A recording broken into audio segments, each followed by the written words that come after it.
Okay, so I am literally recording this after I got done watching the last two episodes of this show because I really want to talk about what on earth they just set up towards the tail uh, end of this show because I think it's going to be something really, really cool. Hey guys, what's going on? It's Daniel Strunk from QuickTime Reactions, and I just got done watching Marvel's first TV show um, for the year, I should say, 2025, and that is Your Friendly Neighborhood Spider-Man.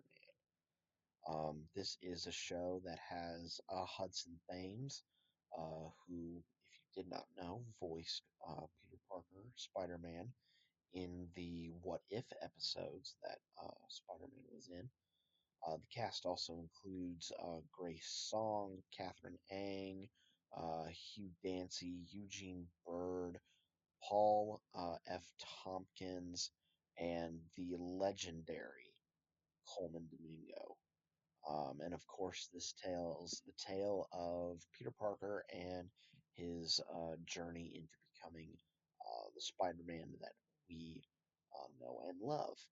Um, I remember when this first was announced, and the original title being, of course, Spider Man Freshman Year. And I was thinking to myself, oh, okay, so we'll probably get like, how the Peter Parker in the MCU, played by Tom Holland, um, becomes Spider Man, essentially. And they had to switch up a little bit once they had to, I wouldn't necessarily structure the show, but kind of, retool it, essentially. Um, and I really like the route in which they did this, where, you know, the events of the main MCU are similar, but it's tweaked ever so slightly. Um, and I will be talking about spoilers in this review, so if you don't want spoilers, pause the video, watch the show because this is getting a recommendation from me. Watch it, and you're going to enjoy it. But for those that have seen the show, all 10 episodes, let's talk spoilers. Um, First off, I want to say that the animation is actually really, really cool. Very comic book aesthetic esque, and I really, really love that aspect of the show. I think all the voice acting is also really, really good as well. Um, I also love the fact that Pete's secret identity of Spider-Man is revealed in accidents. When it's revealed to Norman, it's through the security cameras in the stairwell. To Harry, it's by accident with Pete just walking in on Norman and Harry having a conversation. Um, with Nico, it's revealed by an accidental conversation with Harry, and that leads to a snowball between Pete and Nico. Um, Another aspect that I really liked was how um, Lonnie, aka Tombstone, was characterized in the show. He basically takes the spot of his little brother in the 110th Street gang, as that gang is actually going up against another rival gang called the Scorpions, led by Gargan. Yes, Scorpion. In fact, there are a lot of people that get brief cameos. Gargan is more like a regular character in the show, but you get sightings of Doctor Strange, and he was in the first and last episode. Um, you get um, brief glimpses of uh, Goblin's glider, which I thought was really, really cool. They teased it in what episode was it? Episode 8, I think, when Pete is, you know, got his butt handed to him by Scorpion, and then he grabs onto Norman's glider, and he takes off. I thought that was a really cool way of subtly foreshadowing his turn into Goblin. And of course, in that episode 8, we have the famous line, just slightly tweaked. Not great power, great responsibility, but great power comes great respect, which I think is such a great line, especially for Norman.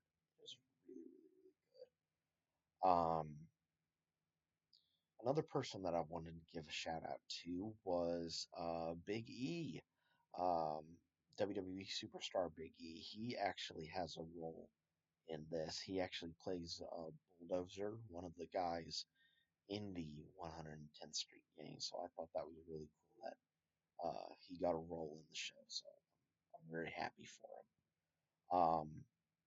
Another cameo that I was not expecting in this show was Daredevil, voiced by Charlie Cox.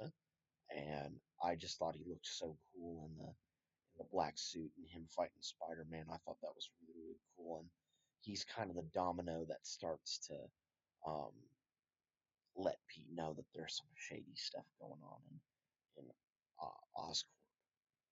And of course, Pete gets the classic suit, which I gotta say, all of the suit designs that were in this show, I absolutely love. Um, of course, the big time stealth suit um, looked really, really cool. But of course, can't go wrong with the classic.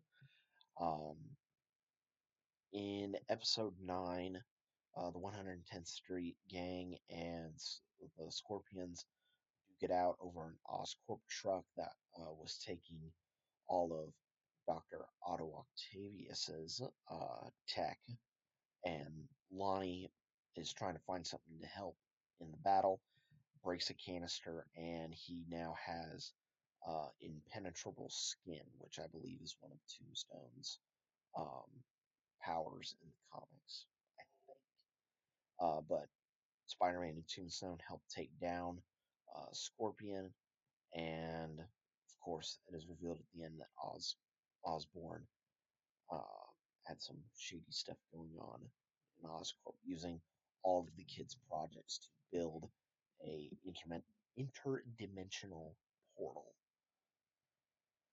And in episode 10, a lot of stuff is dropped. We, of course, have the reveal to all the interns, which includes Amadeus Cho, who ends up becoming Smart Hulk in the comics. And I hope we get to see more of him um, in the MCU going forward. I would really like to see that. All of the tech that was used in the internships is used to build this portal. Strange shows up and says, "No, don't do this," but Osborn goes ahead and does it. Um, Opens a portal, and then that Venom creature that we saw in episode 1 comes back, and him and Strange are fighting, and they go through a sling portal back to the events of the very first episode. And you see that spider, which Oscorp had been experimenting on to kind of re- replicate, how Pete got his powers. That ends up being the source of Pete's powers.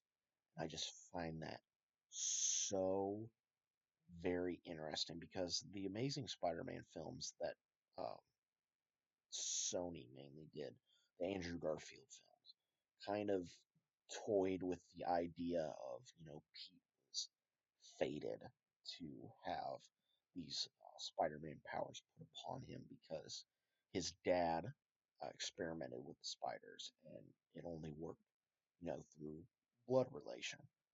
Um, and here they kind of do a similar thing, but I like it in this aspect where it's like Strange open time portal to the past, trying to battle this Venom creature, and um, ends up being kind of like the gateway to Pete getting his powers.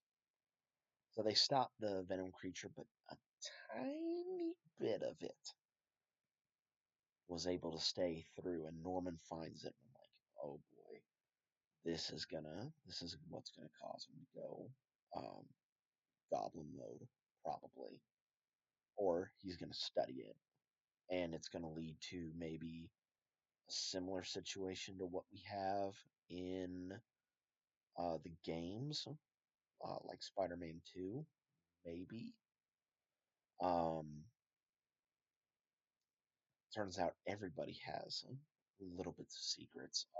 Lonnie Tombstone is kind of heading up now the 110th Street gang, and you can see on his fingertips that his skin is starting to turn gray. And I think we'll probably get that Tombstone look probably in season two. They got to do season two of this. Um, Nico uses the necklace that we had seen constantly throughout the season to summon her mom, which I thought was really, really cool. And Aunt May goes to a jail where she's talking to an inmate. And that inmate says, how is my son doing? And Pete's dad is behind bars. What on earth does this mean? I am so intrigued by that. And of course, we end with, no, whatever comes my way, I'll be able to handle because I'm Spider-Man. And then the show just ends there. So I'm really, really, really hoping that this gets picked up for season two. I know some were not, you know, pleased with Captain America: Brave New World. Um, I was. I had a fun time.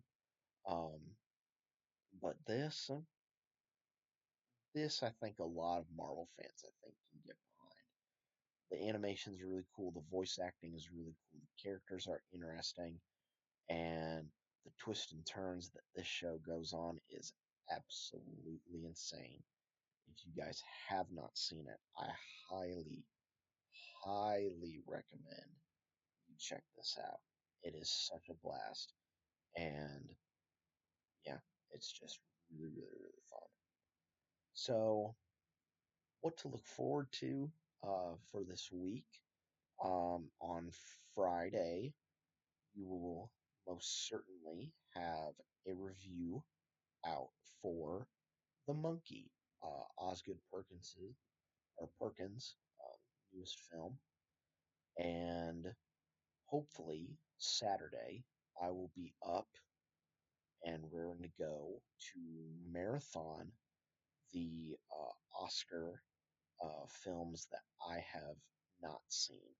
Now, I was planning on doing both weekends for the marathon of the Best Picture nominees, but the second day, I've seen all of them on that second day, and plus, I think Elimination Chamber is on that day as well.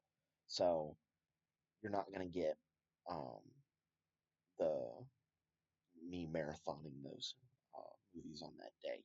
However, if you want to know my thoughts on um, Wicked, The Brutalist, and A Complete Unknown, um, those reviews are already up on my channel, so check those out.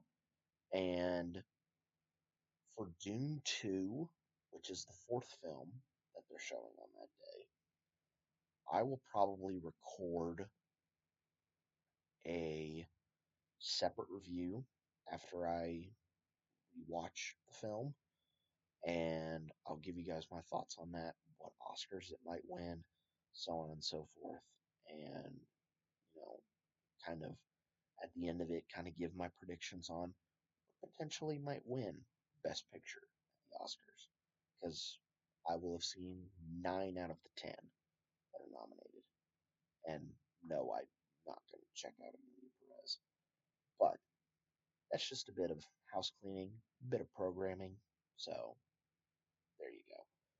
But yeah, that's it for now. I'll catch you guys later.